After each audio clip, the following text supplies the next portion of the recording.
because we're going to talk about the meat industry anyway. So the JBA case is a really, JBS case is a pretty interesting case, isn't it?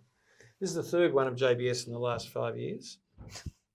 You're really emphasising. No, well, they're such a big, they're the largest meat processor in Australia, and they have quite sophisticated systems. Yeah. But the meat industry is quite different to a number of other industries because desensitisation is part of life in the meat industry.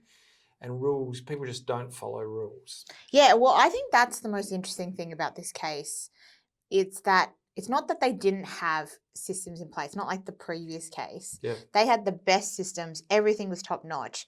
It's the lack of enforcement, which is a real problem because obviously it exacerbates any charges you get because everyone is well aware of how high the risk is. But if you're condoning it, then you're exposing yourself to further liability. Who don't know much about the meat industry, it's primarily a rural industry. It's inclined to be in towns which are fully employed by that meat industry that's present at the place. And therefore, you've got a variety of DNA that you're actually working with. But country Australia has a much higher appetite for taking risk, particularly in the unskilled areas. Yeah. So it means if you say don't walk across an area, people will walk across it because once they've done it once and it was safe, they don't see what the level of risk. And that's why agriculture has got the highest level of fatality and serious injury, is because although there's big machines going around, these people are doing it every day. They don't see the risk as a live risk for them. Yeah, and it's not them doing it to do the wrong thing or, to be reckless. It's always because they're trying to take a shortcut to make things more efficient. This was a set of automatic doors that forklifts went in and out. And therefore, a person couldn't get through them unless it was switched to manual. Yeah. And here it was switched to manual, which was not meant to occur. So people could get through. And of course, the person was run over by a forklift, suffered a serious leg injury, broke and eventually amputated one leg. But I guess for Nina and I, we look at this and I felt so sorry for JBS because I thought, God, you've got all the systems in place. You've got great safety people telling people what is the right thing. But the nature of the people you hire are desensitized to risk and just trying to do a job. And they don't see that going through a set of doors is dangerous. Yeah. They just don't see it.